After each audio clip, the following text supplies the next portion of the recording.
It then had a rather barren patch for a rather domesticated touring car scene before SRO picked it up and it became a GT event back in 2001. And now, with 65 cars, 321 drivers and 11 different brands represented, this is going to be another awesome chapter in the history of the Spa 24 Hours. Cars will be heading out on track shortly for this pre-qualifying session. David Addison and John Watson trackside, and it's going to be a busy evening, John, as everybody looks for a clear bit of track space, but this, in a sense, is just the hors d'oeuvre because the main meal yet to come.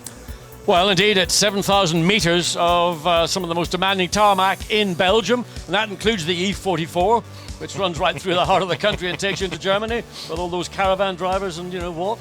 19 turns, and really it is a phenomenal racetrack. Top of the list of every racing driver's favourite tracks around the world. And there you see the iconic vision of the Spa-Francorchamps circuit, the infamous Eau Rouge and the climb up the hill through Raidillon.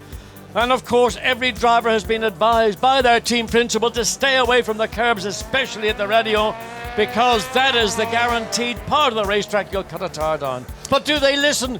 More chance of being struck by lightning. And actually, the way the weather was here this morning, you probably might have been struck by lightning because it came down in bucket loads. The sun shines now, but yeah, this morning it was very, very wet and grim when Formula 3 cars went out at 9 o'clock for practice.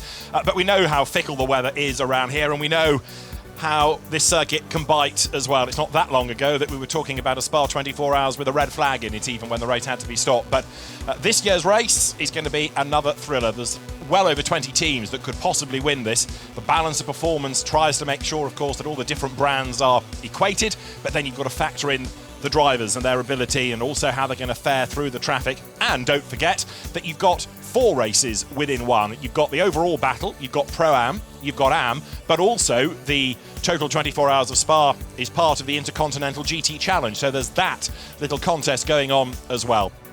This pre-qualifying session that we're going to have shortly will last for an hour. The car's due to be out on track at 17:45. Now, they've already been out on the circuit once today. They had the free practice session earlier on, where some went for a time and others just really started to work their way through a programme. And come the end of it, it was an Audi that was fastest, albeit from the Santilloc junior team. And now we'll perhaps start to see a better picture of who is going to be quick around this fabulous circuit. Up and down the pit lane, or certainly the high end of the pit lane. I haven't been down to the bottom end of the pits. Here at Spa, we've got 2 separate pit lanes.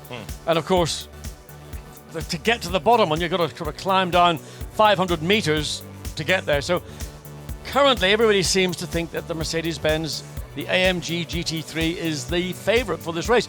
But already 2 of those cars have had minor issues.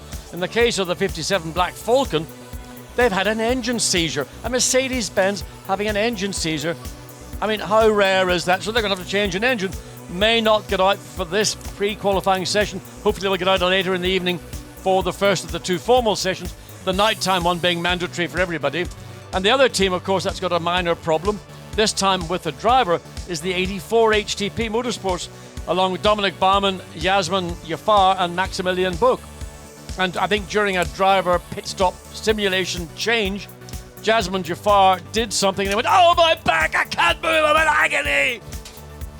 And he's now got a doctor, a physio, and probably a nurse to help him overcome the pain that he is in, to enable him to take those mandatory 2 nighttime laps, to enable him to take part in the race itself in 48 hours, just under 48 hours from now. And on a circuit where there's a lot of stress going through the body, it's going to be a big, big ask for him. You can see the starting entry list on screen and the star names that leap out at you. So it's a quality entry right the way through, with drivers with a good pedigree, previous winners of this event, stars from sports car racing, stars of Formula 1.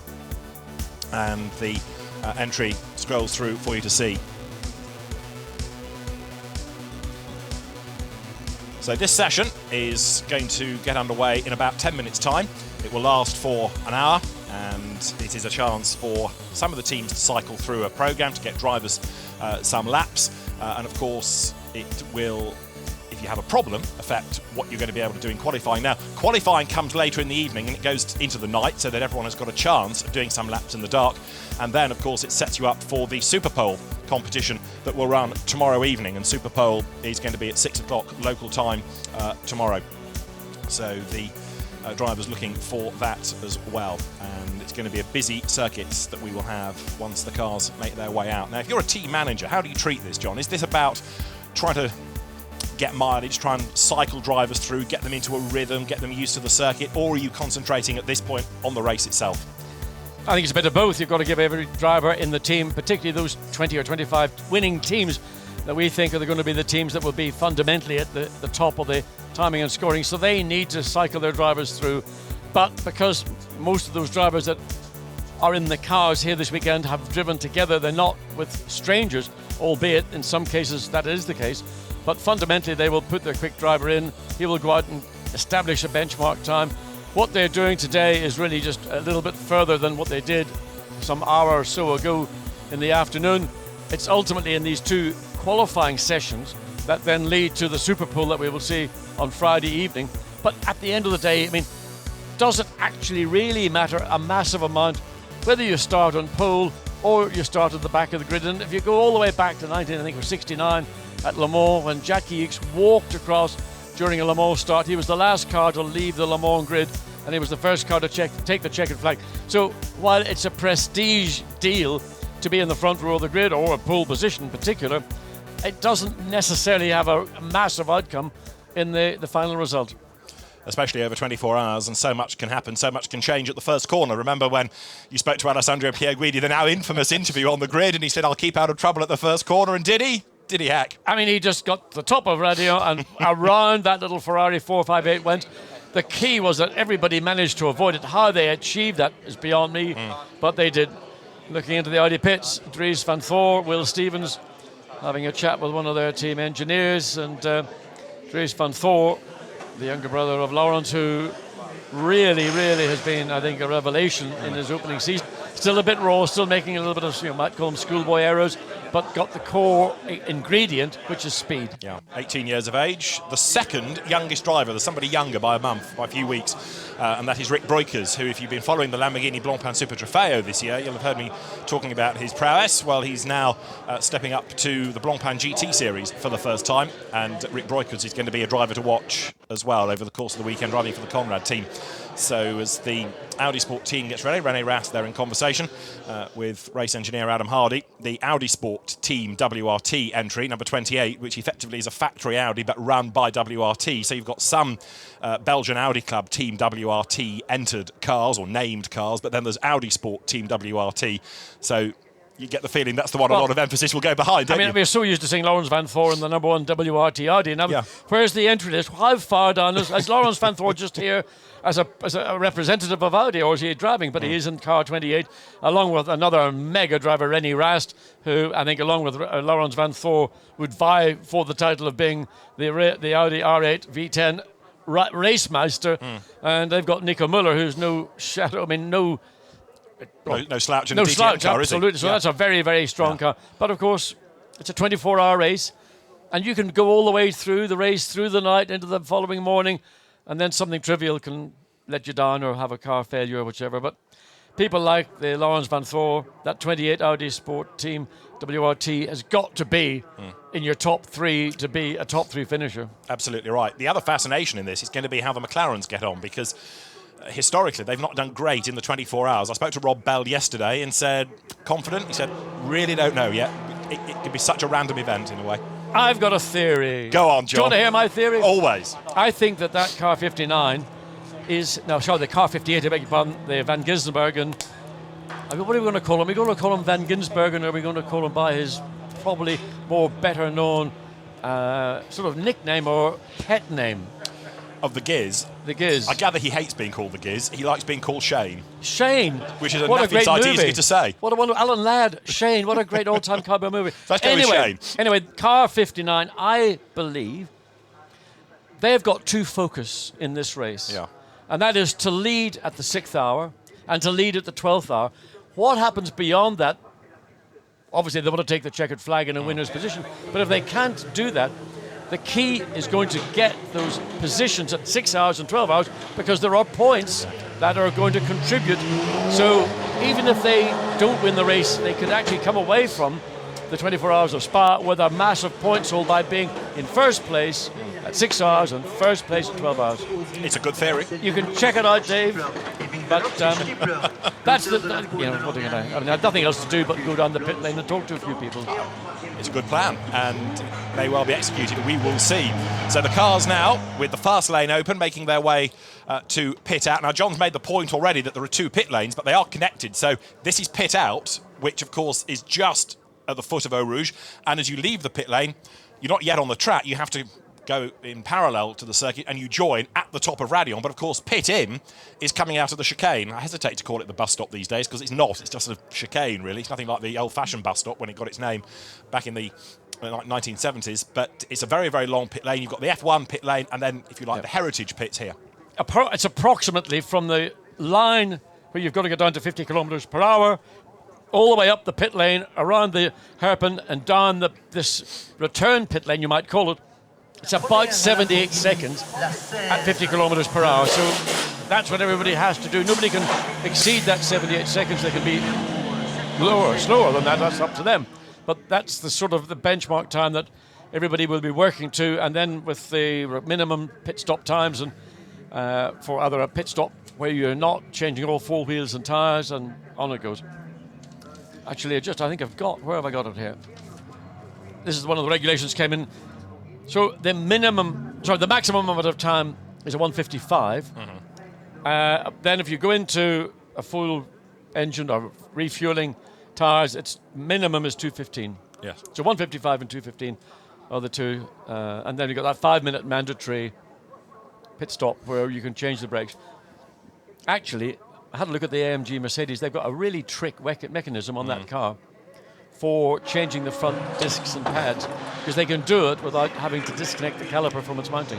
Have you seen that? I haven't yet. Because you do DTM, and I think that's a sort of a benefit of DTM, where they have to make very quick pit stops. They've got a very, very imaginative mechanism that locates the disc, and it's just a series of interlocking. It's almost like a gearbox, but it means that they can pull the thing back, rotate it, and take the disc out without having to just disconnect. So that saves time. And that 5 minutes means they can change all front and rear. Yes, but it also helps, in a sense, the amateur teams who aren't as quick, because the really top pro teams can do that in less than 5 minutes. So it gives a bit of a chance to the lesser teams, shall we say. I mean, it's just another bit of engineering, cross flow of other race series, and just shows the degree that engineering has now exceeded to. There is not really what you might call a GT car in this field. That would be, you could go and buy, looking at the Bentley Continental GT3. I mean, this car has been on an amazing diet, which if you could sell it, it would be the most successful product in the world.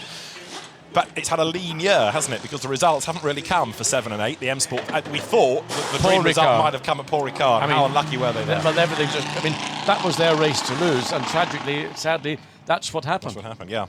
So we have the cars, as you can see, making their way to the end of the pit lane. Fabulous entry, with Mercedes taking on Audi, taking on Bentley, taking on Ferrari. You've got the Aston Martins in the mix as well. There are Porsches represented. You've got Lamborghini, of course, and don't forget the McLarens, nor the Emil Frey Jaguars, plural, because you've got a second car this weekend for Jonathan Hershey, Marcus Paltela, and Christian Klein, former Grand Prix racer, joins Rompan GT. So it's a star entry as ever. Alexander Sims ready to go for the Rover Racing BMW squad. Yeah, sort of. I've talked to one of the BMW representatives, I suppose you might describe, in the pit room, or in the press room, and I said, how do you feel? And they said, well, a little bit of puff of smoke coming from the Bentley just as it fired up, but that's probably just a minor residue that was in the turbo. But BMW not looking quite as confident as we might think last year when they came here, ran at the front all the time and ultimately walked away with victory. Albeit with the second car, you could argue, because of course the leading car had its engine dramas and retired at Bruxelles mid-Sunday morning, and it was the Marcus Paltela, Lucas Law, Nick Katzberg car that came through to score the win. A very popular win for Mark VDS Racing, the team effectively that was disbanded. Now you've just said something there, and it raises a question, and that is team. But Nicky Team, why is he not here this weekend? Don't know. Because for me, last year when he stepped into one of the Audis, and in fact Stefano Telli was the driver that was rather sort of off-sighted by that because Stefan couldn't get it together in the morning when the track conditions were different, and they stuck Nicky Thiem in that car. To me, he was outstanding. Doesn't seem to be on the entry list. Had he not gone off to do Aston Martin things? He's gone to Aston Martin, and there's only one Aston Martin, from what I can see, in the entry list, and Nicky's not a part of that. No, it's the Oman racing car. Yeah, so I'm just wondering if that's divorced him completely from any other manufacturer. So if you're not part of a manufacturer's effort in a given race, can you be released to go somewhere else? It's a frustration in a sense for drivers if they're committed to one brand. Others seem to be interchangeable, but maybe Nicky Thiem is not that man. So the track getting busy, the sun shines, and an hour of pre-qualifying gets underway. This doesn't by rights affect the grid unless you have a problem and you can't get out in the qualifying session, and then you're going to have to start at the back. But the idea of a pre-qualifying session is to make sure that a driver has got the word qualifying next to his name. In other words, if your car weren't to complete the qualifying session but has done pre-qualifying, that's good enough under the regulations to get you through. It's effectively free practice too, but just with different wording. So it's not like people get knocked out from this and don't progress to qualifying by rights. Everybody can go through. So how much of this is going to be about setting a lap time, how much of it is going to be about setup and cycling drivers through, we'll have to see. But what it does give us is a chance to enjoy this mega field of cars. And looking at number 30 Bentley coming over the timing line, the Team Parker car, Derek Pierce, Chris Harris, Carl Rosenblad and David Perel. Carl Rosenblad, a veteran of this event. I've known Carl for, the best part of 20-odd years. And he's raced, I think, here, since 92 or something. He's been here many times, and it's the first time he's been in the Bentley. He said, well, tell me what it's like, Carl. And I said, first of all, it's a very precise car, but he said he felt could acknowledge the rally heritage in the M Sport Bentley, because it rides the curbs like you don't know they're there, which is, of course, a big part of what rally cars do so successfully. Yeah. So he's very happy indeed to be in this car coming up the Kemmel Straight into Les Combes. So, if there were any justice, the M Sport Bentleys would win this event to make up for Paul Ricard, but I suspect it's going to be a very hard fight, as ever. Well, the racing god is a very hard taskmaster. That's true. And he hasn't got an ounce of sentiment in his blood. No sympathy either, yeah.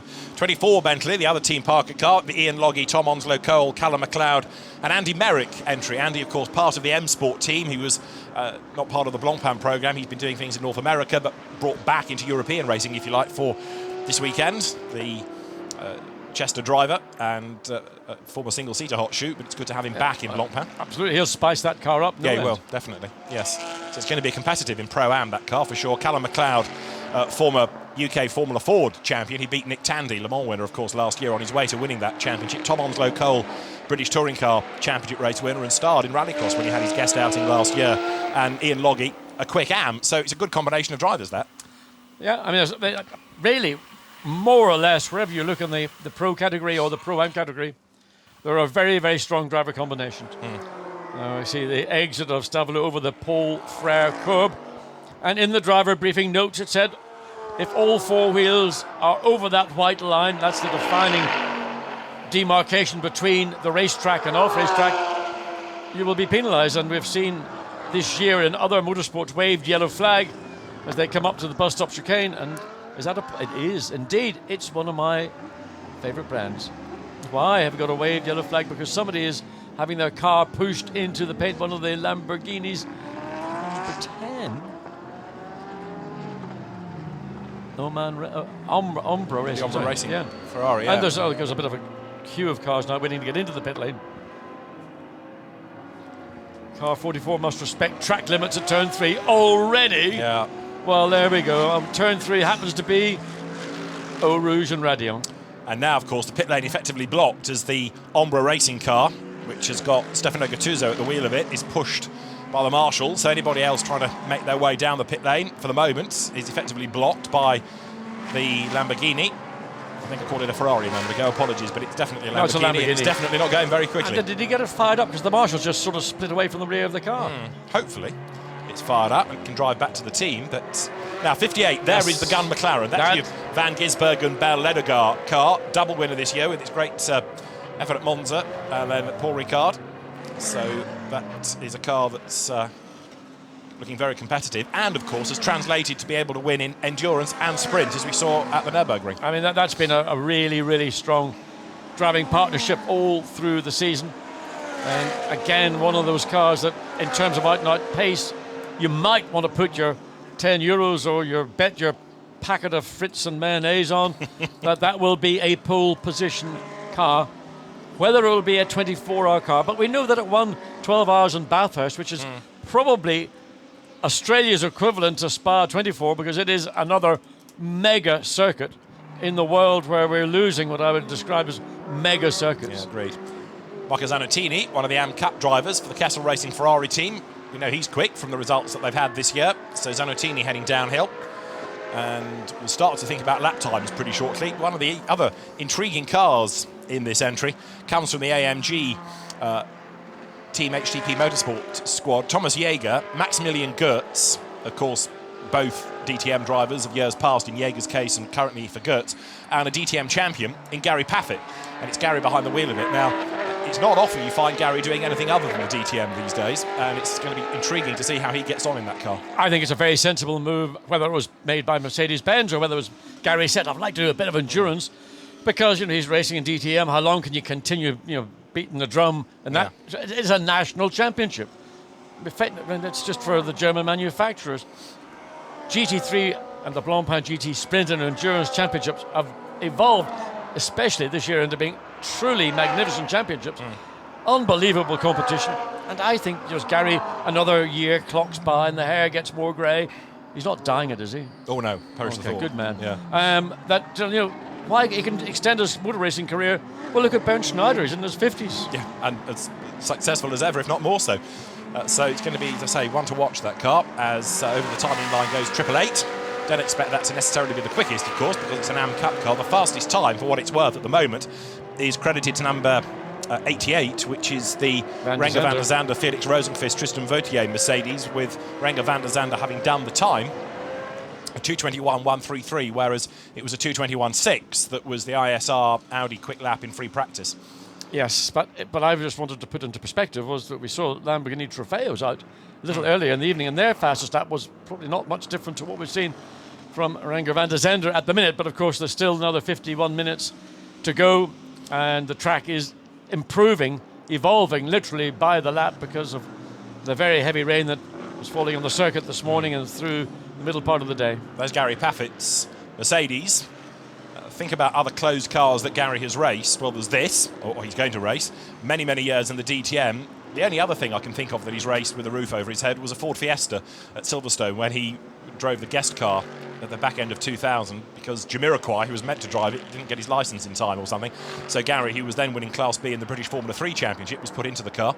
But it's very, very refreshing to see him in this, and as he gets more used to the car over the weekend, it's going to fly, I would have thought. Yes, I suspect Gary is going to be a real sleeper for the team, and this car is the car that the pit lane is saying, we think that the AMG GT3 Mercedes-Benz, because of the nature of the Spa layout, there are long and fast corners, tends to suit the personality, the character of the car, whereas some other circuits which are tight, squirt, point, whatever. Yeah. So we'll wait and see, but Gary Paffett still, he was quickest, in fact, where he's gone down to fifth place. It's Mario Engel in one of the other Mercedes-Benz he's sharing with Bernd Schneider, 2 minutes 20.6. So literally, it's almost as cars come across the line on the lap, and Gary Paffett has done his little run. He's coming in at the end of his fourth lap. So he will probably do a driver change pretty quickly and cycle through each of the three drivers in that car. And Thomas Jaeger and Maximilian Goetz. We haven't seen much of Max Goetz this year. He was a big part of Maximilian Buch in 2014, and then that partnership got split up. Yeah, and he went to DTM, and Maxi Buch carried on in GT. But you get the feeling, don't you, that Mercedes is going to win this race in its own mind, to say the least, because it's come, for want of a better phrase, mob-handed. More teams, more drivers, more cars entered for this race that you don't normally find in the championship. Mercedes absolutely annihilated everybody in the Nürburgring 24 hours, and I get the feeling that they intend to try, at least, to do the same in this race. Well, the intention is there, certainly, and they've got a very strong driver lineup. They've got a great field of cars. Yeah. But this is a tough race to win, whichever way you look at it. And I know that Nürburgring 24 is tough to win. I think this is a tough race to win. Weather is always a factor. We've seen in previous years, 2014 again, the year of, the airplane crash at the top of Radio. horrible accident down at Stavolo, and just it never seemed to end. And hopefully we're going to have a race which is a great race from the lights going out at 4:30 on Saturday afternoon all the way through to 4:30 Sunday afternoon. Now, Maro Engel, who was an absolute hero in the Nürburgring 24 hours, he won the race for the Black Falcon team on the last lap. He is the man that's done the fastest lap, a 2 minutes 19.614. And Maro Engel, Jelmer Berman and Bernd Schneider is a really good combination of drivers. Now, let's just steer to Bentley again for a moment. Number 30 Bentley we're looking at, which is the Team Parker car. This is the Derek Pierce, Chris Harris, Carl Rosenblad, David Perel entry. Way wide there. Yeah, I mean, these guys better get on message. I don't know who's behind the car, wheel of the car. Well, it's DP. He's David Perel. I mean, these drivers better get on message sooner than later, because abuse of track limits clearly been laid out in the driver briefing notes. And you've seen around the world there's been a tightening up, not before time, on track limit abuse. And, you know, if you're going to run wide on the Paul Frere curb, as we've just seen the car do, and of course, what a way to come into the pit lane. So other drivers getting ready for their stint down in the pit lane. Dominic Barman looking. That is Dominic Barman, isn't it? I'm not sure. No, not sure. Maybe it's not. It just looked like him there with the shades. No, it's not. It's Vincent Abril. Vincent Abril. Standing behind the Bentley. There we are. Waiting his turn. Yeah. So how are the Bentleys doing at the moment? We're a 7 and 8. I know that this isn't all about lap times. Well, 7 is 58th and yet to do a proper time. And 8 isn't 43rd. Yeah. I mean, it's all irrelevant. They're just, you know, in and out. Maybe they've got some pads they wanted to run, some maybe a new set of discs and pads. 333. Now, Norbert Siedler not in this car this weekend. No, it's again become a combination, hasn't it, of AMs and pros. You've got Marco Seefried, but Pierre Eret, Renat Salikov and Alexander Matschel. So it's a sort of amalgamation of the pro team and the AM team. Don't know. Unless it's a budgetary thing. Regular, well, one has to say it. I didn't want to say it, but I think that's probably part of the reason. So they've got Marco Seefried, the one half of that very strong partnership with Norbert Siedler. Norbert is missed. Norbert, you're welcome to come into the booth and give us a bit of insight, because that's a car, again, that we have always enjoyed watching, the 333 488 Ferrari. Maybe not going to be quite at the level of its performance that we would expect it to see, particularly in a sprint configuration. Yeah, Ferrari's in this race traditionally. We think about winning in Pro-Am, and has a great track record over the years, but not as an overall victory. But one of the Ferraris, the 50 AF Corsa of Pacin Lefthedoros, Michele Rugolo and Alessandro Pier, that's another car we saw in Paul Ricard. Should have won the race in reality. Yeah. Came second, but should have won the race. And, I mean, the 48, brand new car this year, seems to have bulletproof reliability and a quick car. The 488, the 458's always been really strong. You know, here top speed is an important part of the lap, and up that long Kemmel Straight, one of the quickest cars. Yeah, I mean, really, they lost that race on bad pit work. They pitted a lap late, didn't they? And McLaren pitted at the full course yellow just as it started. Yes, that was smart teamwork. Absolutely. And Ferrari claim that they couldn't pit in time. Well, they could, but anyway, it's by the by. The car lost out, so it is possible for Ferraris to win outright if everything gels, but in Pro-Am this will be another intriguing car. Yeah, Maximilian Buch in the second of the Mercedes, he's slipped up into second place. He's just over a second behind Maro Engel in the 0-0 AMG Team Black Falcon Mercedes. So the two Mercedes currently at the top of the list, albeit with a second between their times, but again, that's somewhat irrelevant. And Robin Freins in the number 2 Audi, he's up into 4th place, so the first of the Audis in 3rd place. So Audi, you know, having to respond in number to the known threat, and they saw that threat, as you pointed out, at Nürburgring 24 hours.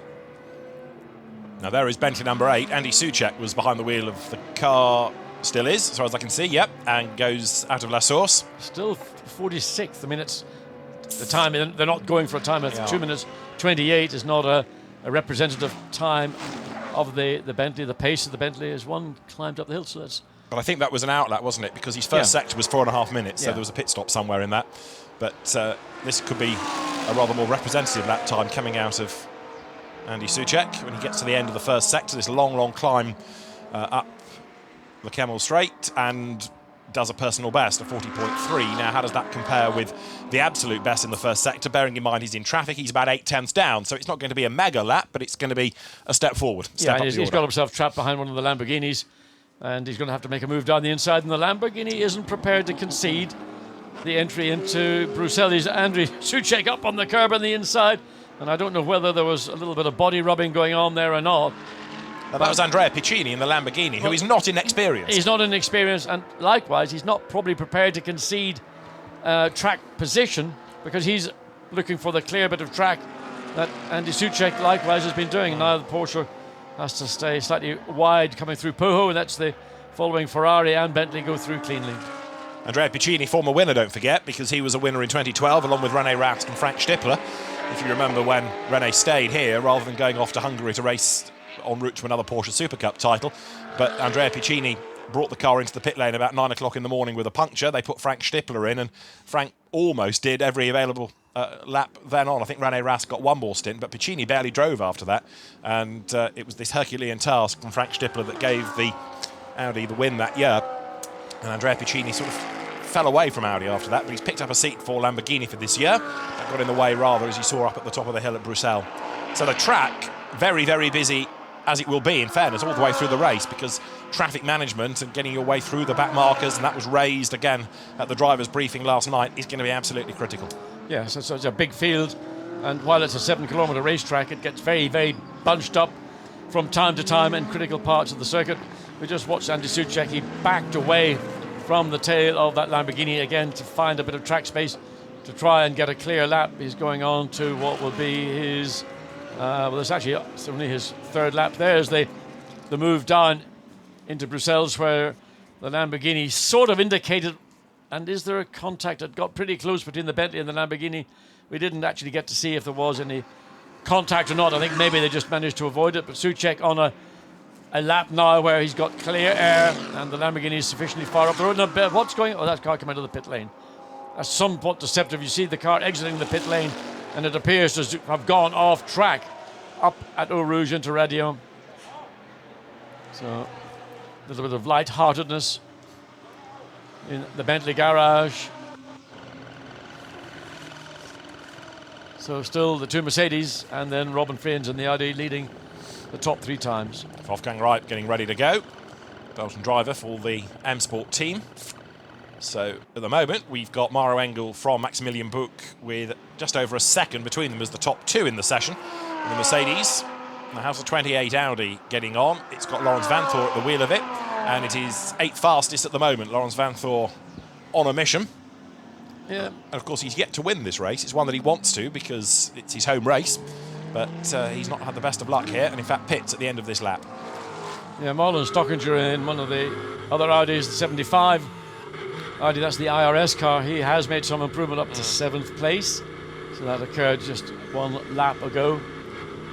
3rd place now has gone to the number 2 Belgian Audi team. And LEO, who is number 2?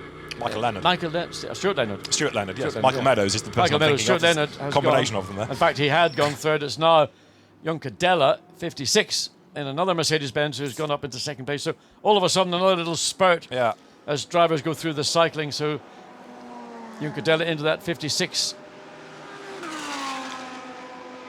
Yeah, Danny Juncadella with Miguel Toril, Oliver Morley. Ollie. He's a good old boy, isn't he? Well, he's one of the boys. And Danny Juncadella, of course, another part of the Mercedes DTM effort. Yeah.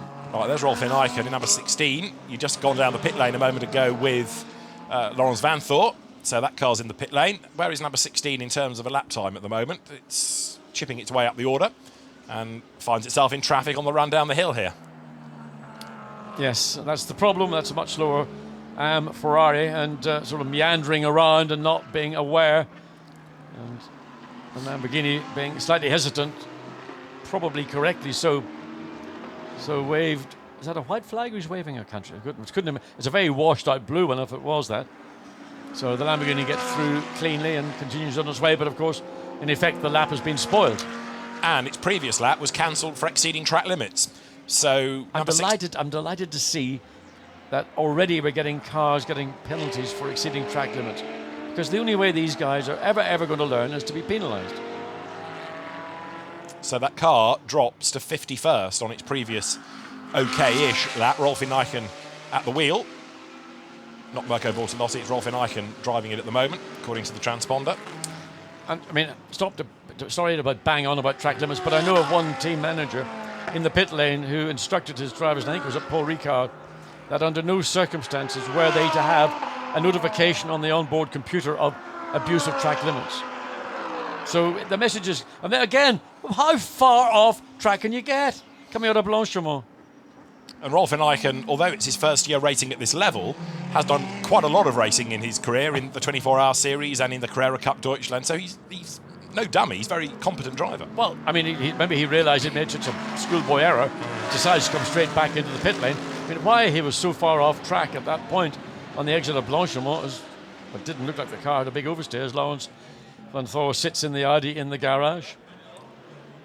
Oh, Dries Van Thor, beg your pardon, that's the younger brother. He's got the same sort of, it's the genes. Yeah.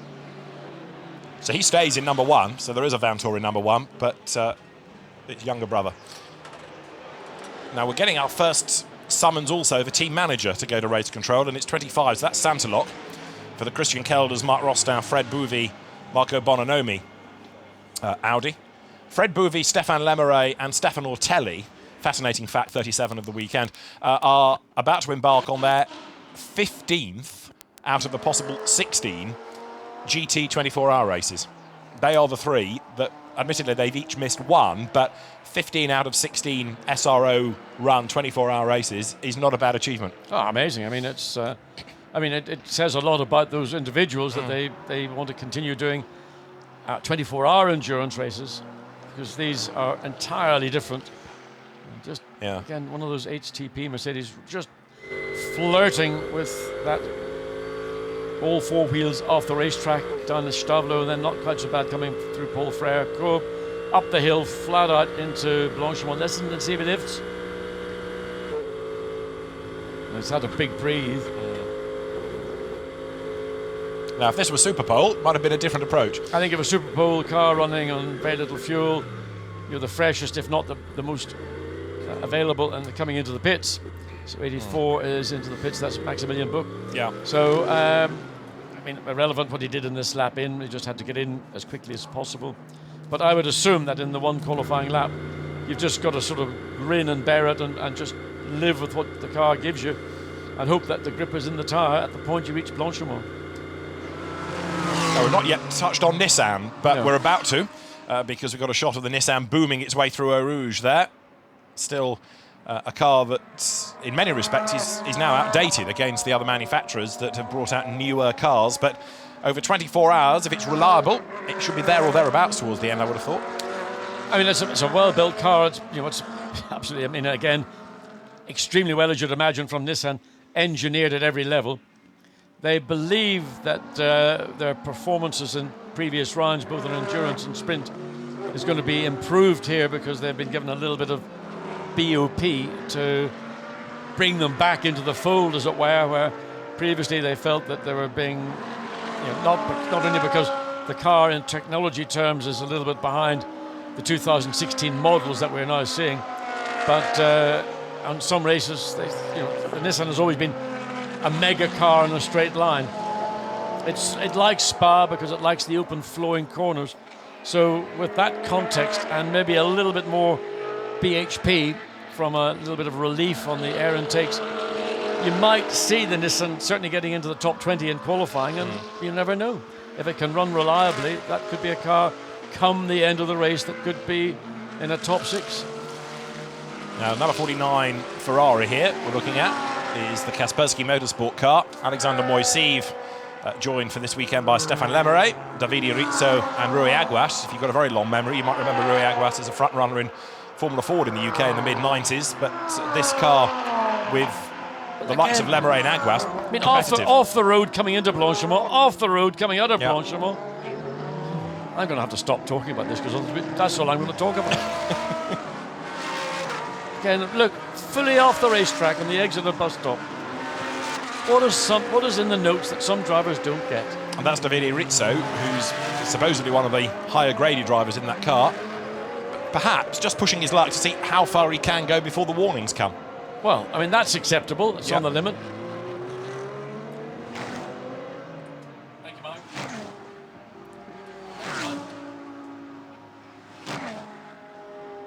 So I'm sure that the race control team will be keeping an eye to this. And in a sense, you could argue that it's practice for the officials as much as for the competitors. So come the race, I'm sure the marshals and the observers at each of the posts will be on their toes. Yeah, I mean, it is sort of, for many of the drivers, the first time they're going to be confronted with this kind of interpretation, and the interpretation placed on it by the race director and the stewards is the only one. Nissan coming up the hill, Ricardo Sanchez looked to take a fair chunk. Oh, and away off the Ricardo! Oh, goodness, goes rally crossing again. Now he was very aggressive coming up over Eau Rouge, over Radion, and you could see that that's the part of the racetrack which I felt has been the significant contributor to tyres. We call them punctures. That's a total misnomer. It's not a puncture. It's because the drivers are abusing the track limit, and particularly at Radion, it is aggressive. So 23 Nissan, looking at the sister car, but 23 of Alex Buncombe's just had a lap cancel for exceeding track limits. And he's not the only one either. 22 Nissan, which is the one that we're focusing on for the moment. Pushing on, it's the Pro-Am car with, at the moment, the 49th, Ricardo Sanchez being the driver, 49th in the times, He's getting a bit of a hurry up from one of the IS. Actually, the number on the side of the car. And again, this is part of the difficulty. If you're a quicker lap time rather than a quicker stop speed, and there you can see just the Nissan, that V6 twin turbo engine, just has got so much torque and grunt, and the uphill climb out of Stavelot through Paul Frere curve. Audi is just being dropped. Can't do anything about it. Again, I mean, I'm going to have to go down and speak to team principal Bob Neville and say, Bob, you showed me the driver's instructions. Have you not shown it to your drivers? Pit lane getting busy as more and more head for the pit lane. Yelmer Berman has taken over 0-0, the Linkin Park backed Mercedes. And the conversations continue down at the RJN pit box for the Nissan team. Yes, just looking further down, 666 Phil Keane in the Barwell Motorsports Lamborghini Huracan, second quickest. It's a good effort, half a second behind the time that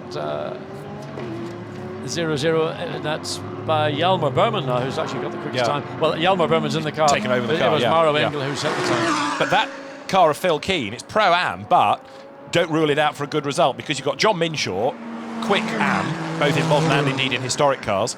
There's Phil Keane, there's Joe Osborne, successful young British driver, and you've got Oliver Gavin. I mean, John Minshaw is a true enthusiast.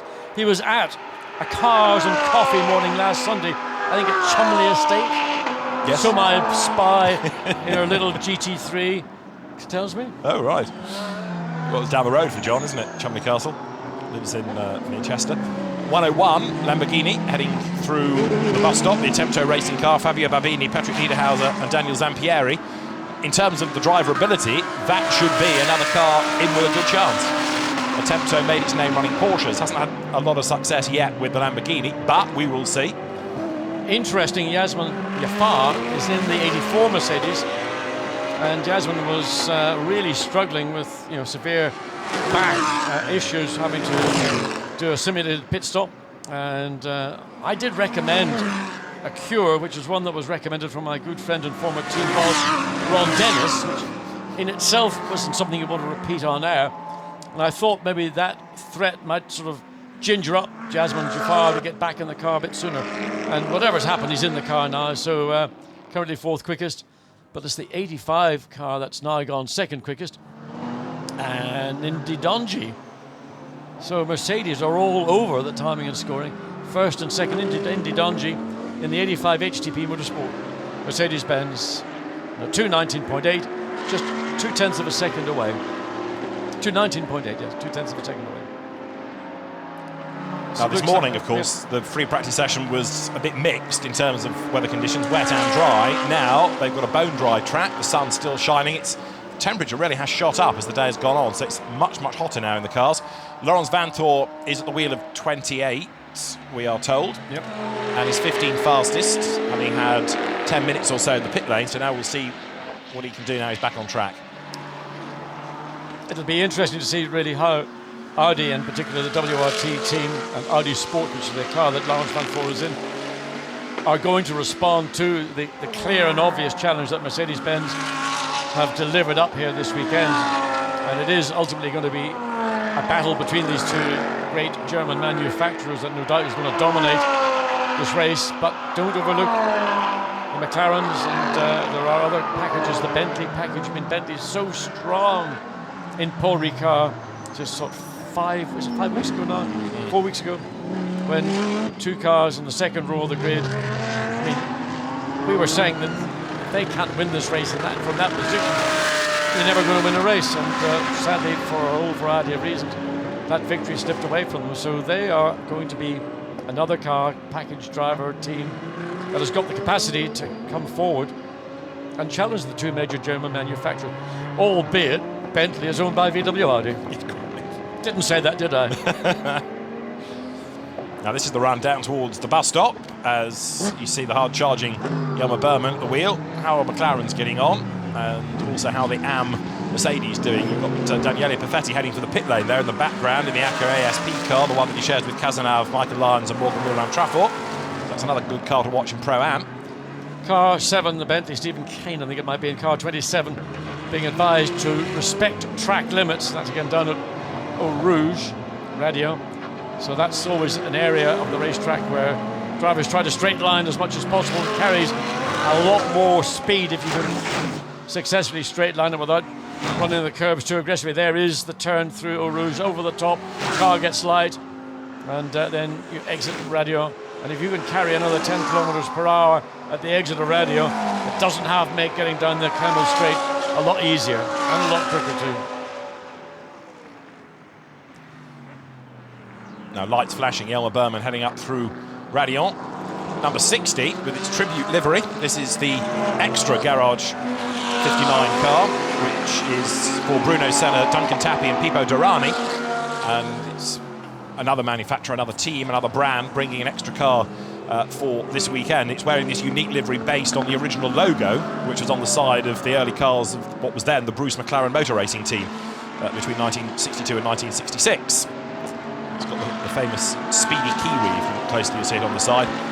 It's been updated for the purposes of this car, but it's the heritage livery, if you like, on that McLaren.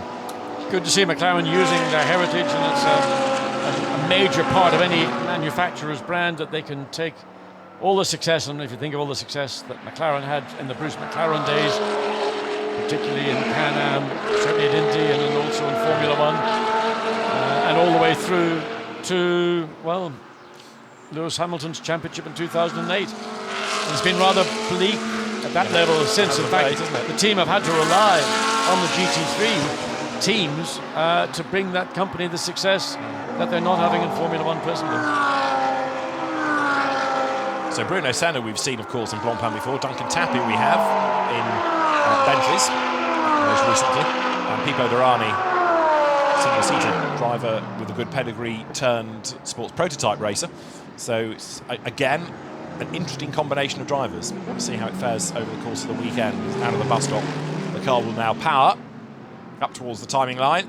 And for the sake of the record, where is it? It is Duncan Tappy at the wheel, 43rd he was, and that, because of being in traffic, wasn't an improvement. So Duncan Tappy, as I say, good to have him back after falling out of the M Sport Bentley team from a couple of years ago. He's been busy racing in GT Asia successfully, but coming to the McLaren fold this weekend.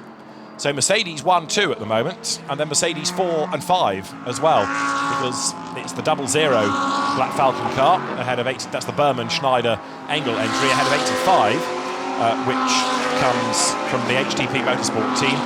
Then fourth, also from HTP, is the Jasmine Jaffar entry, and from Black Falcon, fifth is Danny Juncadella, in the car that he shares with, among others, the redoubtable Oliver Morley. So Ollie, he's looking pretty good thus far for Mercedes. Did he rock up in his Bugatti Veyron Cabriolet? Oh, I didn't see. Well, normally he rocks up on that and parks it beside the team and lets all the race fans just wow. Is that real? I mean, it looks fantastic in fairness. Yeah. There's a proper enthusiast all over Morley. and a handy am to have in the car, actually.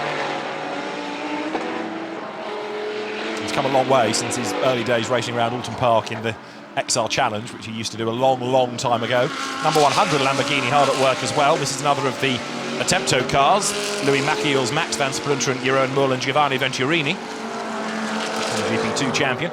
And that car quite a long way down the times at the moment, 12th, but Jeroen Mull at the wheel, who was a real gun 2 years ago in the Lamborghini Super Trofeo. He's the man behind the wheel of it. Pressing on.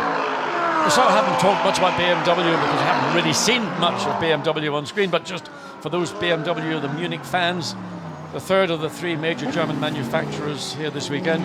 Alexander Sim has actually now gone sixth quickest. That's the best we've seen out of the new BMW M6 this weekend, and he is just under a second, 0.8 of a second behind the time set by Maro Engel. Now Dominic Baumann behind the 00 Mercedes-Benz, so that's good news to see a BMW getting there. It is. There's the 99 Alexander Sim. Comes out of Les Combes and drops down into Bruxelles. So I was surprised in the running we've seen so far today that we didn't get much of a glimpse of the pace that we know this car has. We've seen it on a number of occasions throughout the season. So Alexander Sim behind the wheel, and he will give that car all it can do, whether he's in a Formula 3 car or a GT3 car. He is a BMW contracted driver as well, which is a very nice status to have. So down the hill and into Fagnes. So 99, the Rover Racing entry, which puts Alexander Sims with Philippe Eng and Maxime Martin. So it's a good combination of drivers. I know I keep saying this, but it illustrates just how competitive the race is going to be and how high quality the entry list is. But that is a good team. You keep talking about the Van Thors and now we've got Van Thor brothers. But I mean, if you ask one driver that stood or represented Spa 24 hours, you'd have to say Maxime Martin. I mean, his dad, didn't he win it how many times? Is it 5? In a Capri, amongst other things. Probably in a Peugeot 2 something or other. 203 or a 204 or a 205 or whatever the designation. Anyway, that's a car. Pleased to see it already up into the top 6 times. And let's see whether this lap, a purple sector in the middle sector, so this should see an improvement. So he comes across, he does, he's up to 4th place and within 0.6 of a second of fastest lap.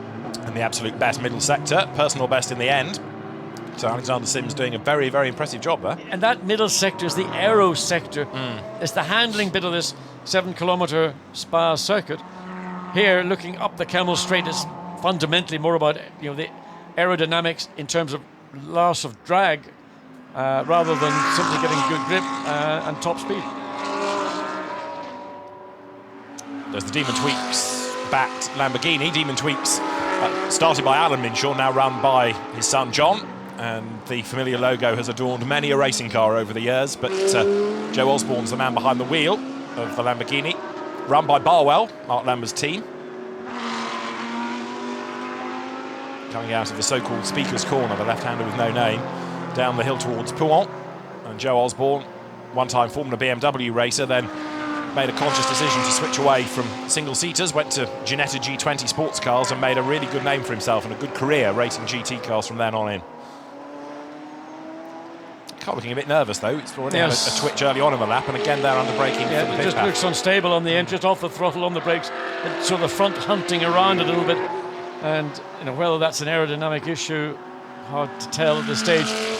But for me, that doesn't give a driver confidence. The whole key of being quick in a race car is having confidence. Well, certainly showing confidence on the exit for Stablo by getting all 4 wheels off the track. So we'll wait and see whether that's any reflection on the timing and scoring screens.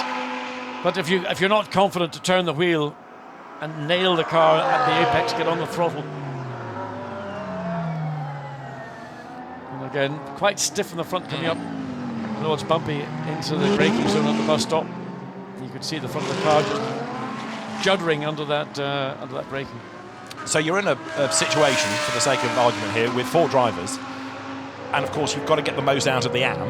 So where do you go in terms of car setup? Do you get it just as the AM wants it because you need to look after him, and in theory a pro driver can drive anything, or is it going to be a compromise to try and keep everybody happy within the 4 drivers? I think the AM is the sacrificial lamb in many respects because he's the least competitive of the 4 drivers. But he might be paid. He might be paying, but he's not paying necessarily to be quicker than the pros. He's paying. Okay. So it's obviously a difficulty. You want to make everything work for all the drivers, but if there's a characteristic, let's say with McLaren, we saw in its earlier guys and the MP4 12C guys, that was a tricky car to drive. Yeah. So you try to get the most speed out of the car, and therefore if the amateur driver couldn't handle it, you gave the amateur driver the least amount of track time. Dear me, dear me, dear me. It's tight, Yeah, to say the least. tight. Yes, and that's part of the trouble of the pit lane exit. Yeah. And the car at pit lane exit is doing probably the best part of 120 miles an hour, 200 kilometers per hour, and joining cars that are doing another 10 or 15 miles an hour. So that was a bit of a squeaky, you-know-what moment. Absolutely. It was Arno Santamato in the BMW that very nearly got in the way of 88 there, which is the ACA ASP Mercedes in a big hurry, and that has got Felix Rosenqvist at the wheel, last year's Formula 3 European champion. Indeed, Felix Rosenqvist, who's apparently looking across the Atlantic to take up a career over there as well as his GT duties. But Felix Rosenqvist, I mean, somebody who I think is, look how much, well, the BMW made an abrupt move because it saw the Ferrari didn't realise that Felix Rosenqvist read that situation. But that's the difficulty when you've got an amateur who, in this case, I thought was maybe overreacting, understandably, because that's what sometimes happens, but had no perception or conception that a quick car was trying to take advantage and use that speed to get past. Anyway, No harm done, but it could have been a moment. Yes. And again, that part of the circuit, Toporadio, where the pit lane blends back into the main racetrack, is a part of the racetrack that is, it's not the best pit lane exit in the world, but within the context of what is available.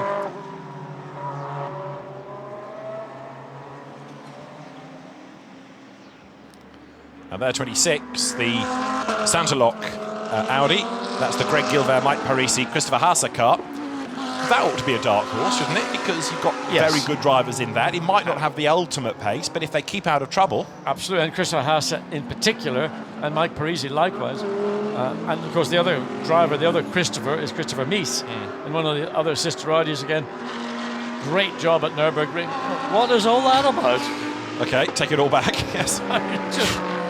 Please. So the warnings start, and then lap times start to be disallowed. So you've got a warning flag if you misbehave too much, and then if you continue to misbehave, so lap times are taken away and get to the race, and it's going to be drive-through penalties. I mean, it'll be interesting to see when we get into qualifying, and who gets through to the top 20 shootout, top 10 shootout, whatever 20 is. Again, I mean, just Christopher Haase, I mean, is he taking the you-know-what, or is he just not aware?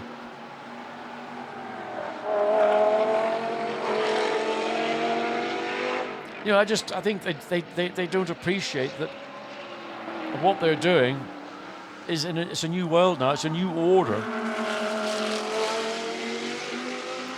Because they did it, previously, they haven't got their head around it isn't acceptable any longer.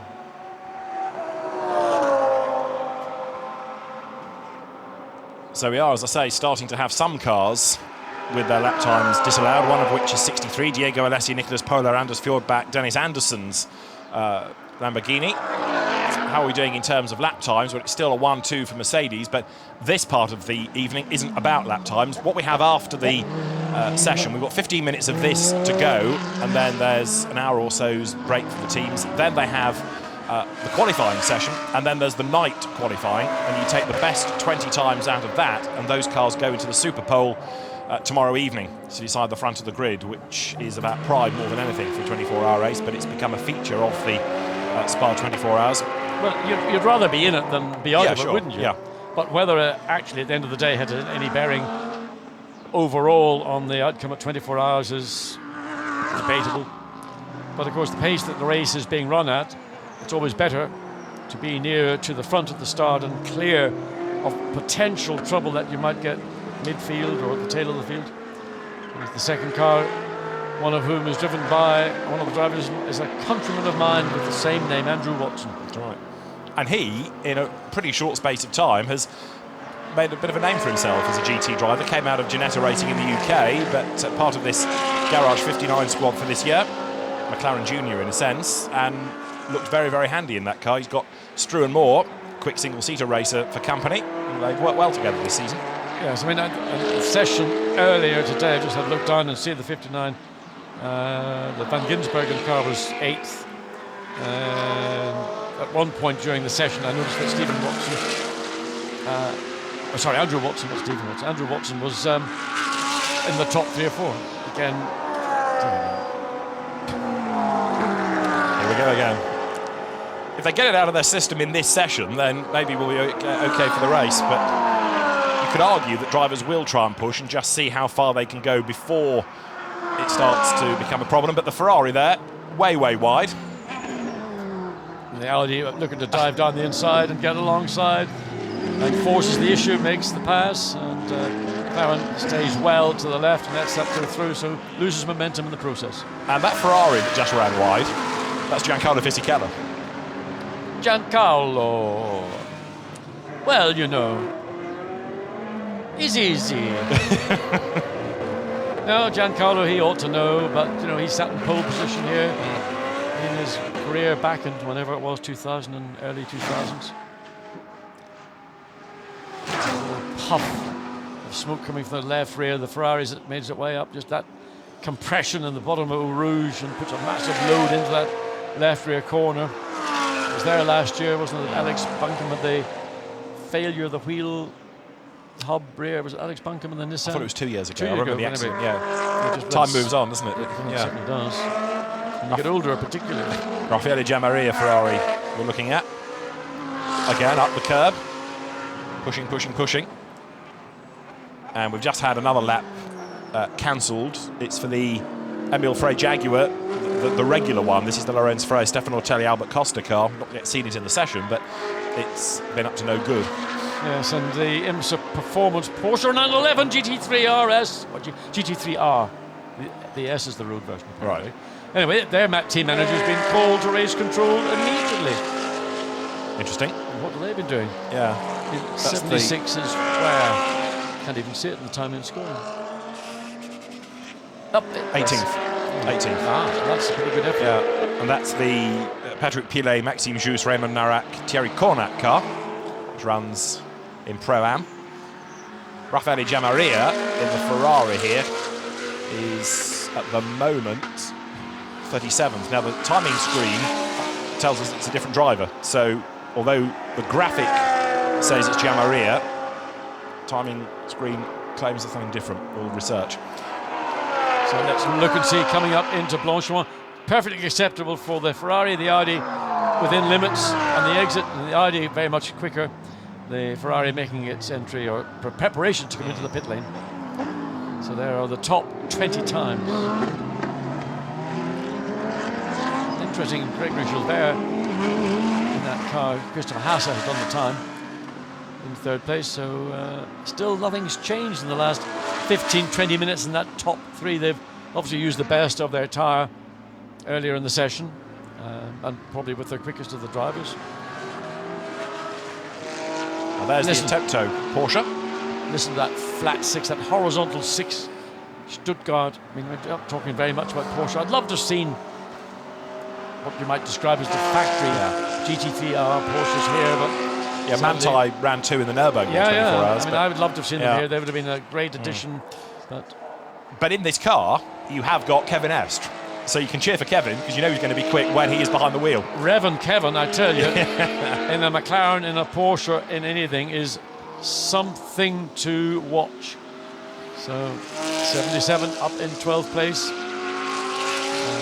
You've also got Nicola Armindo at the wheel, or in the quartet. Armindo, so Estre and Armindo are quick. Yeah, I mean, Kevin will be the real hero in that, but the car is already 12th fastest. It would be lovely to see this car get through in the top 20 shootout. I mean, that would be, for me, would just be the icing on the cake. Especially if Kevin Estre then gets driving duties come Superpole. Yeah, absolutely. And that's one of the nice things about Superpole, and of course having the real stars within Pro-Am, because the pros are quick no matter what category they're in. So often the grid has, of course, Pro-Am cars up at the pointy end. Remember a few years ago we had Stefan Mucker on pole position in a Pro-Am Aston Martin, the Beechdean car. So it's always a slightly jumbled grid because of the lap times that the pro drivers set out of the Pro-Am category. There's an endangered species. And Aston Martin. And Aston Martin. This is the Oman Racing Team from Kent. In other words, Motorbase Performance, the team based in Rutem that runs the car under the banner of Oman Racing Team, the Omani driver being Ahmad Al-Harfi, but they've got Johnny Adam, they've got Darren Turner and young Devon Modell in the driving force. So certainly with Johnny Adam and with Darren Turner, that's going to be very, very competitive. Again, a strong driver lineup. Now, interestingly, reading in the motor industry press, looks at Aston Martin are having discussions with a alternative engine manufacturer to supply turbocharged V8 engines for future Aston Martin product. And the manufacturer is BMW. So apparently, according to what I read in the industry news as of Tuesday, there is discussion going on. I mean, we all thought it was going to be AMG because there's a lot of synergy with personnel, but now apparently the doors are being opened. Maybe it's just a bargaining tool, but whatever's going to happen, I think we're going to see the traditional Aston Martin V8 engine or the Aston Martin V12 engine gradually being sort of production line run down, and it may be a Mercedes V8 twin turbo, or, as the latest rumour indicates, a BMW 4.4 twin turbo engine. Interesting to see, won't it be?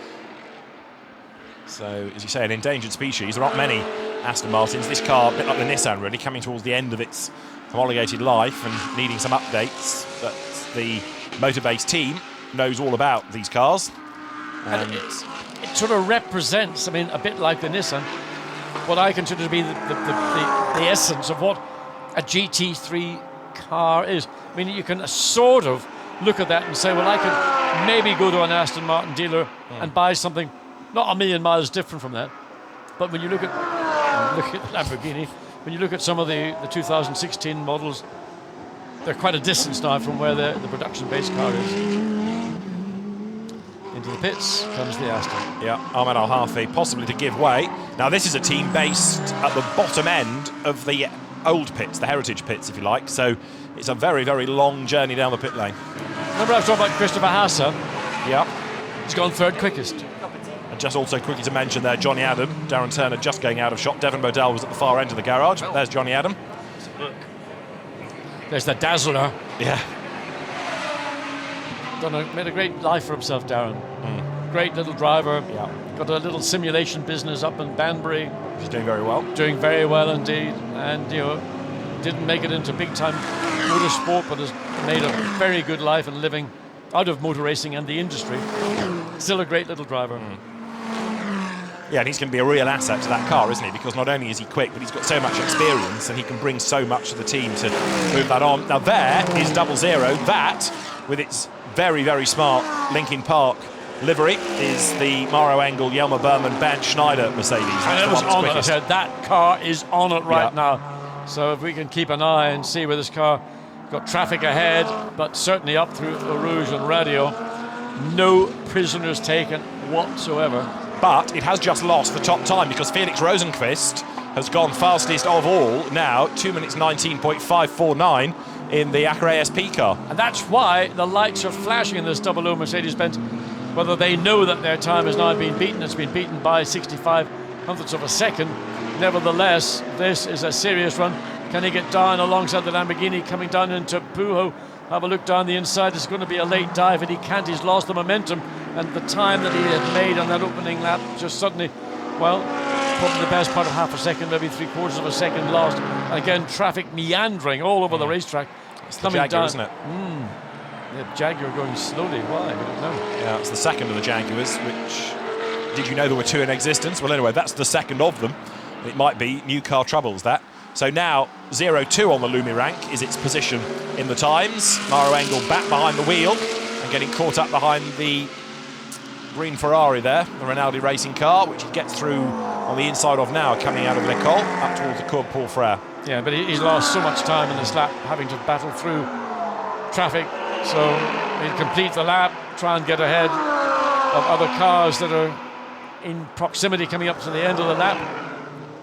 There's one of the McLarens, so I assume that's the 59 McLaren directly ahead. So going to be hammer time once again for Maro Engel. Start the process all over again. And while he's doing this, you've got Maximilian Buch doing the absolute best of anybody in Sector 1. So you've got more and more Mercedes getting up to the pointy end. I think some of the other teams might go to bed tonight feeling a little bit despondent given the pace that the Mercedes brand is showing. There's Felix Rosenqvist, that's the quickest car now. Just 4 more minutes to go. And of course, after this, there is a break, as I say, but then it's into qualifying. And so now are we starting to see people do a dummy qualifying run at the end of this session, getting themselves ready for that qualifying period. So Maximilian Buch, fastest sector overall. Sector 1, nothing brilliant in Sector 2. A bit of traffic, yes, 1 car ahead. Waved white-looking flag. So Maximilian Buch, lights flashing, slow car. That's the Jaguar, we saw that coming up slowly. So the 76 Lamborghini. So Maximilian Buch trying to keep in touch and not lose momentum coming through the bus stop chicane. He is currently in 8th place. It should be an improvement, but maybe not good enough to take it fastest overall. Goes 5th quickest. Yeah. So personal best lap time, but as you say, not the top time. The team manager from number 14, the Emile Frey Jaguar, also now having to go to race control. There is time for about 2 more laps, isn't there, for Maxi Buch in 84.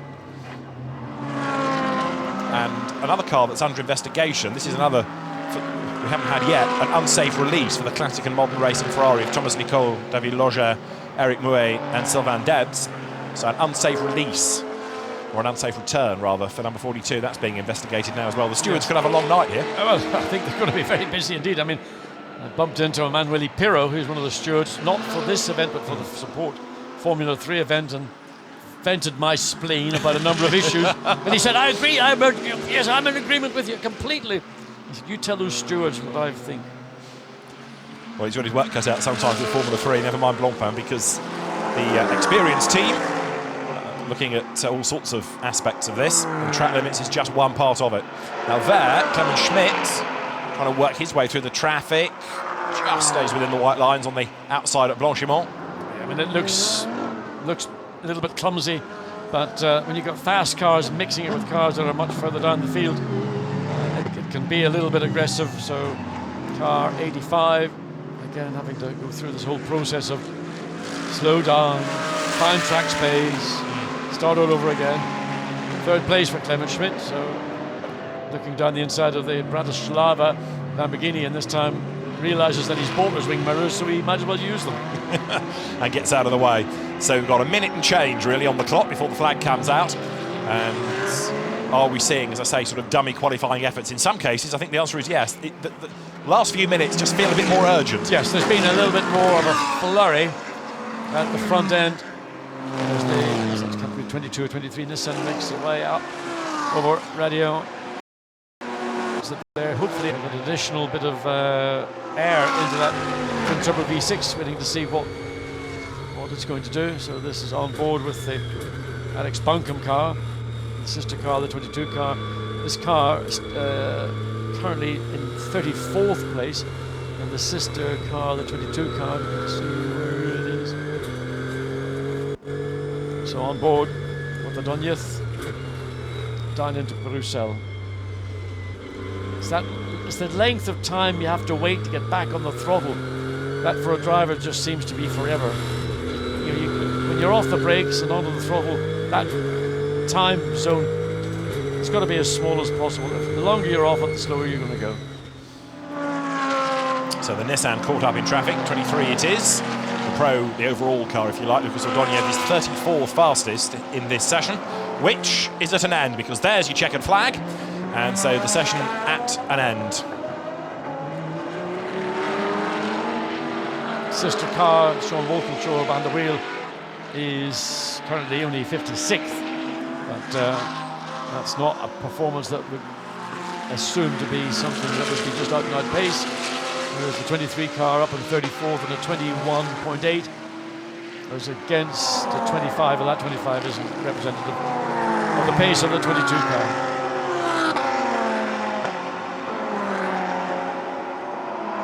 So these drivers then will come through Blanchimont, they'll take the checkered flag. We'll have a look at the times in due course, but this doesn't affect the grid per se, and thankfully people have got through the day without any real dramas. So that means that everybody should be able to take part in the qualifying session, out of which qualifying sessions, because there's the night qualifying as well, out of which we need the top 20 to go through into Superpole tomorrow evening, 6 to 6:30 local time.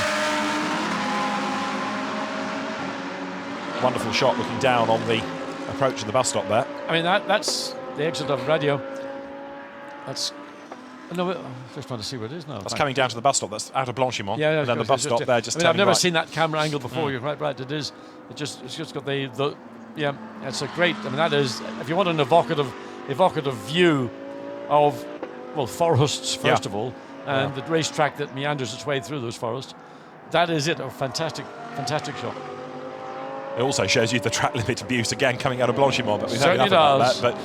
But the team manager of number 42 Ferrari that was under investigation, and Thomas Nicole, the driver, have got to go to the stewards immediately. So there's no dinner break for the stewards. They're already having to start issuing penalties where applicable. Those red lights that are on say that the session is at an end. So the last few cars come up to take the checkered flag. As they do so, you've got the great variety of brands. This is, again, one of the beauties of GT3, the different shapes and sizes. And the different sounds as well that the different engines make, different engine configurations make, which has always been a feature of the Spa 24 Hours. For many, many years, the race was the blue ribbon event in the European Touring Car Championship, when you used to have the likes of BMW 635s or Jaguar XJSs, the Turbo Volvos, the Rover Vitesses. Going back years and years, even before that, Tom Walkinshaw and Pierre Dieudonné won with the Mazda RX-7. So it's always been a race that's been open to all sorts of shapes and size. Now, admittedly, it's to the same regulation and single class structure in the technical spec, GT3. In those days, you had different classes based on engine size in touring car days, but it's a 65-car grid once again. It's a monster entry. And I think we say it every year, but every year we come here, the entry in terms of the driver calibre is stronger. I mean, we've got close to 200 drivers competing. I mean, most driver partnerships in the pro cars are 3 drivers, but in the AMs, most of them are 4 drivers. Yeah. So we've got close to 200 drivers. So pre-qualifying at an end, and just to have a look at who did what, the times headed by Felix Rosenqvist in the 88 car from Maro Engel. The gap between 65 thousandths of a second, with then third fastest, the car driven at the end of the session by Clement Schmidt, Christopher Haas's Audi. The best of the Audi's fourth ahead of Maximilian Buch, and then Oliver Gavin took over treble 6 at the end of the session. So as the times scroll through, we have the night qualifying and the light qualifying still to come. So the cars will next be on track here, and coverage will be brought when the lights go green at the end of the pit lane at 8 o'clock local time. It's an hour and a quarter for the qualifying session, and then there's a half an hour break, and then a 2-hour period going into the night. It finishes at 1:45 midnight local time for night qualifying. So the order that you've got on screen for the pre-qualifying is of interest, but it's of course not going to affect the grid, as I said earlier on. Only if you had a problem and couldn't get into the next part of the evening would it start to really have an effect on how that grid is formed up. But as everybody's got through without dramas, we are going to be good for the teams to go through to the all-important qualifying sessions. But then only some of the grid is formed tonight, because the top 20 go into that Superpole competition tomorrow. There's one car that didn't venture out as well, the 57 Mercedes. Now let's catch up from the pit lane with Bas Leinders. He was a winning team manager last year. Dakota Jane is with him to see if he can do back-to-back wins. Bas, you were the winning man in BMW last year. How does it feel to be with McLaren? Are you confident you can compete that win? Well, we'll try. We're here to win anyway. I mean, we are leading the championship. It's been going very good this season. I mean, the McLaren 650S GT3 is a very good car. It's an excellent car, actually. So the drivers love it, and they like to race it, and hence the good results. And if you had to pick a McLaren out of these three, which one would you pick to say was going to win? Well, of course, we have car 58 with Shane, Rob, and Com. I mean, they're very good. They have performed very well in the 6 hours of Paul Ricard. Shane was also there with the 12 hours, and Bathurst with Techno. So they have a lot of experience in endurance. And yeah, I think they have maybe the upper hand on the others because they just have more experience in the car. And you've got a special lineup in the third car, quite some mega drivers there. Yeah, no, we got Bruno Senna, and then, of course, Pipo Derani, and then Duncan Tappy. I think there's three, watch out for yourself, three very experienced drivers, and I think they get a good shot as well to make a good result. And have you ever driven around the track yourself? Well, yeah, I raced here myself in the BMW. I've led the race here a few times, but quite unlucky at we never won it. But yeah, it must be amazing to drive this car in Spa. I'm lucky also to do some shakedowns and some bedding of some brakes before we go to the race. So I really would love to drive this car in Spa. So maybe I can. There's a question there. Well, hopefully you can pull a few strings and drive the car yourself. Good luck for this weekend. We'll be watching out for your three beautiful McLarens on the track. Thank you. Bye. Yeah, Bas Leinders, I think in fairness, was really being pressed on whether he'd driven this car. But a guy with a good track record, but these days a very, very good team manager. I think, in Baz's defence, when John made that decision to stop trying to be player manager in Marc VDS days of racing and trying to run the team and concentrate on life from the pit wall, results improved and the team became a bit more cohesive. And he's done a very good job with this Garage 59 squad this year. Yeah, I mean, you get messages all the way through your life, and he got the message that my future is going to be running a team, and he runs a very good team. He's a very astute guy. He understands the rules. He applies them. He knows how to take advantage of them. And, it's not by good fortune that McLaren have been so successful this year.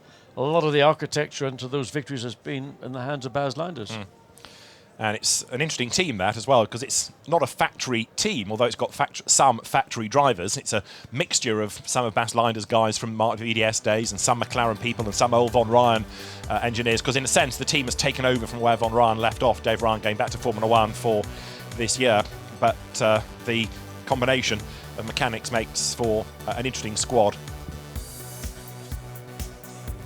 So the overall championship standings you have on screen. Rob Bell coming here as the championship leader from Maxi Book, and as John made the point earlier on, in fairness, the Book Baumann combined entry, John made the point earlier that you have in this race points scored at the 6 and the 12 hour mark as well as 24, and you've got 1 point total from sprint, 1 from endurance races, but also of course the overall Blancpain GT series, where this is why Rob Bell has the advantage on his own. He drives with different people across sprint and endurance, and he's racking the points up after a really successful period thus far in both. So that's why you've got Rob out in the lead of the championship, and depending on what happens this weekend, it could either be very different come Sunday night, or he could have an even bigger lead.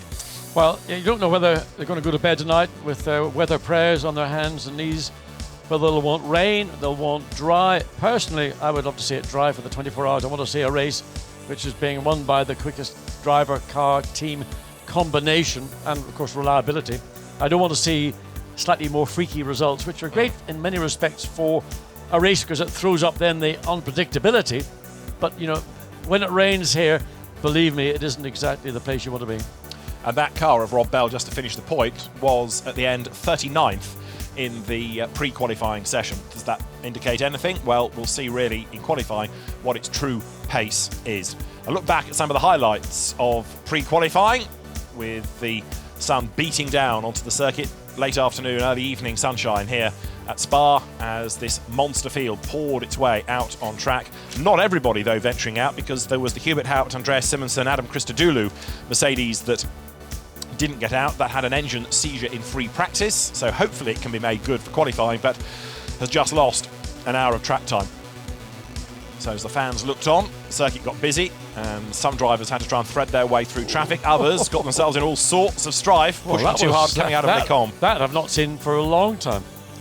And at the end of the session, it was rather dominated by Mercedes. In the end, first, second and third being the three-pointed stars, and Felix Rosenqvist being the star turn. with the best time, a 2:19.5. Now, we touched in the session on Aston Martin. Let's catch up with Johnny Adam with Dakota. Johnny, tell me how it feels to be the single Aston in the race. Good, really. Yeah, the Aston's a good car in this championship, and the sole Aston in this championship. But we've got a good crew this year, and the team love working on the car. It's a good car. The good thing for us, we've got a car that's a proven package. It's been around for 4 or 5 years now. It's still a competitive package, but it's got good reliability. So for a race like this, which is quite difficult on the car and drivers, you need a good car underneath you. And what are your expectations for this weekend? What do you aim out of getting? Maybe a win, maybe, what are you working on? Pro-Am, really. We're in the Pro-Am class this weekend, and we've got a good, strong lineup and big points on offer, 6 hours, 12 hours, and then 24 if you finish. So good points on offer, and we're aiming for that, a good run to the finish as well. It's a hard race, 60-odd cars out there, and conditions may change as the race goes on. So, our main goal is to get to the finish, but score as many points through the intervals as possible. And it's good to have Darren in the car as well? It's good, yeah. It just cements a relationship with Motorbase and Aston as well. And as I say, we've got a good, strong lineup, 2 really good bronze drivers, both in Ahmed and Devon, and a team that know the car really well. So hopefully that, over the course of 24 hours, will hopefully suit us really well. Well, I hope to see you later and maybe a podium this weekend. Hopefully, fingers crossed. Thank you. So Johnny Adam, who made a name for himself in one-make saloons initially and then had a spell in the British Touring Car Championship, part of Aston Martin's factory GT programme, and all-round good bloke, very quick, very sympathetic to a car, and a good character, good young British driver, the Scotsman. And he will be part of the Motorbase squad as fans, young and old, head off for something to go and grab something to eat before the qualifying session begins. Yeah, it looks like grandparents rather than mum and dad, but good to see the kids out and enjoying what is now a beautiful evening here at Spa-Francorchamps. And last night in town, the annual parade and then the driver's briefing, I've never seen it as busy. It was absolutely packed. A couple of hours before the cars even made their way into town, and all the way down the roads there were families, they were all camped out, deck chairs were there, and they'd got the best spot to watch the cars on the road. It really is an event that takes the sport to the people. I can't imagine why or what I would have been doing or what I was doing to miss such a wonderful evening. And then there's Belgian beer at the end of it, John. So everybody was out in force last night as well to get up close to that. But, you walk down the main street of Spa Town and you can trip over a GT car. There aren't many events, many categories where you can do that. I think the thing that makes it rather special is that these cars are not trailered down, they're driven down. Yeah. And these are, they're race cars, but they're not like these Exotica, these LMP1 cars, which are just, unbelievable. But, you couldn't drive them to the shops. At least you could jump into any one of these cars here in the grid and drive it to the shops. You mightn't do it in slicks because you get done for bold tyres, but you could certainly do that. And that was what I think was that made that evening. I did get some reports back. Made it special because the cars were driven there. Exactly. And they were being driven by some of the drivers that are racing those cars. It's a nice throwback in a way to the old days when teams would hire a garage near Le Mans and have to then drive from that garage to the circuit. Yes. I mean, I think the last time that happened was in about 1970 or when the 917 Porsches, the Gulf Wire Porsches. Look at that. Is he drinking a nice glass of Alsace, or is he being... I don't know. I mean, a glass of Alsace white, a nice Pinot Blanc or something like that would be... He's not drinking a Gewürztraminer because that's a bit more of a... you'd have to have a nice meal to go with a Gewürztraminer. But Pinot Blanc or something like that, sweet, sweet wine. Not sweet, and it's just a lovely wine. You can see where our mindset is heading now at the end of this session, can't you, everybody? Before we have to think about qualifying a little bit later on. We'll bring you qualifying and night qualifying as well. The cars will be back on track at round about 8 o'clock local time. So at 19:45 local time, we will be back with qualifying. There's that half-hour break between qualifying and night qualifying, so there's good 4 hours worth of GT action to come a little bit later on. But for now, it's time for everybody to go and refuel. Teams, drivers, media as well. And we'll be back with the qualifying session a little bit later. And it's going to be fascinating to see which 20 cars go through to Superpole. For now, from Dakota Jane, John Watson and David Addison, goodbye.